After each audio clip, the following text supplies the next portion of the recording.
This video is going to deal with percent yield. It's oftentimes a calculation that we do as an analysis to our labs in terms of what is actually produced and how much should there have been. Okay? So the learning target is I can determine percent yield of a chemical reaction, and I actually have a second learning target later in the video also. So let's talk about what percent yield is. It's basically a ratio looking at the relationship of what should have happened with what actually happens. Now, if you walk into a lab and measure out 12.5 grams and then transfer the 12.5 grams into another vessel, like a beaker or a test tube, it's very unlikely you get all 12.5 grams. Meaning what should have happened is you have 12.5 grams. But what actually happens is you might have like 12.48. Well, that small difference will affect your overall product in terms of the stoichiometric amounts that you predict that should happen. Okay? So the chemical equation tells us what should happen. It tells us the ratios that are established based on the number of atoms. But it doesn't actually tell us what does happen. So theoretically, on paper, we can do stoichiometry and determine how much of one type of chemical should be produced or consumed given the equation. Now, if you actually go into a lab and execute the reaction, you'll find that you don't necessarily get the theoretical yield. So that's called your actual yield, what really happened in lab. It's a measured amount. It can never be calculated, so it's something that has to be determined from a laboratory setting. From these two numbers, you can figure out your percent yield. What percent of the expected did you actually get in your lab? Right? And the equation for this math is given to you right here.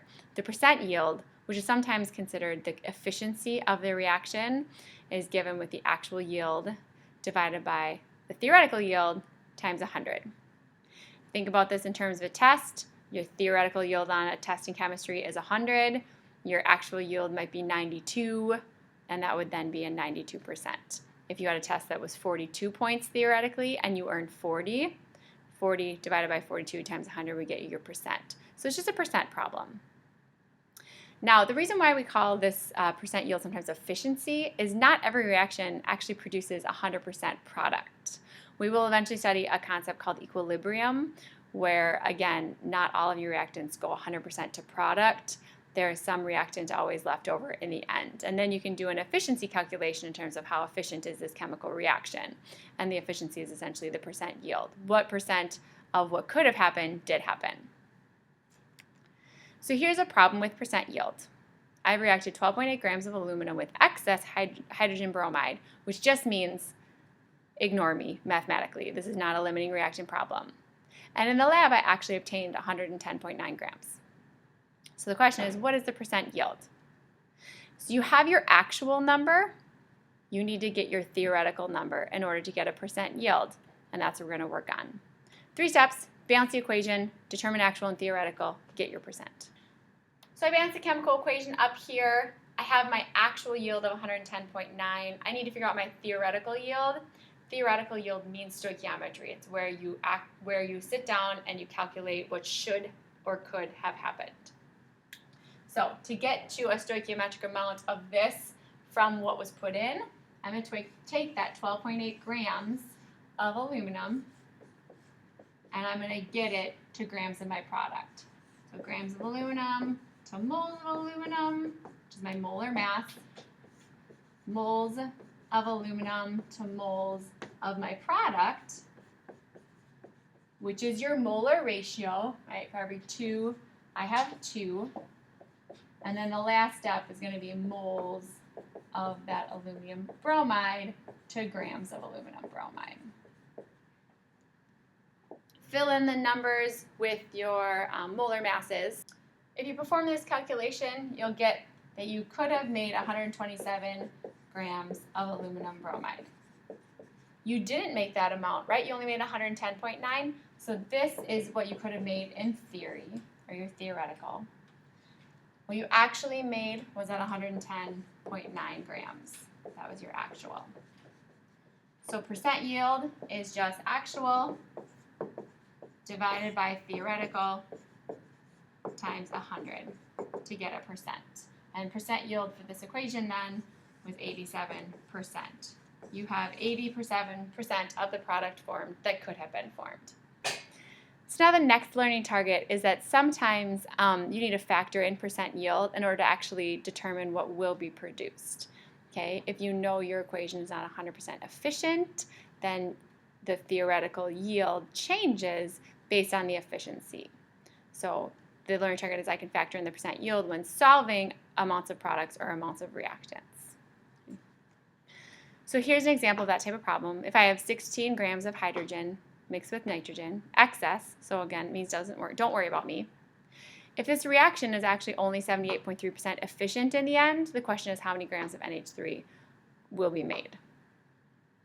Percent yield problems, you need an actual, you need a theoretical, and it has to end up equaling your percent.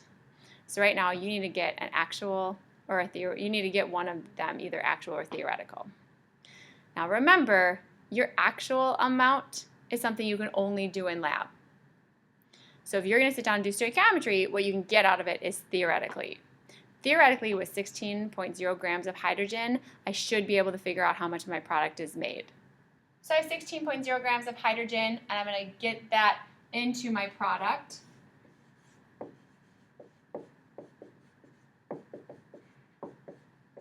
From molar mass to molar ratio of the product. And then the last step is to get that to gram. Molar ratio of this is 3 to 2. Molar masses you can calculate using your periodic table. If I execute this calculation, I find from this amount of hydrogen gas, I can make 90.11 grams of NH3.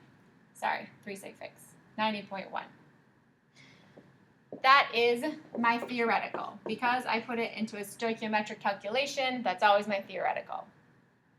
Now I can solve for actual. So some unknown divided by this theoretical amount, timesing by 100, is going to get me to 78.3%. So divide 78.3 by 100, we'll then get 0.783. And to solve for this x, you're just going to multiply by both sides by 90.1 to get a x equal to 70.5 grams of NH3. So theoretically, you could have made 90.1 if this was 100% efficient, but since it's only 78.3% efficient, the maximum yield you could make is 70.5 grams of NH3. And then from there, there's a good chance you won't make that entire amount because of lab error, but that is the number that you'd be shooting for. Okay, go ahead and do the form. Have a nice night.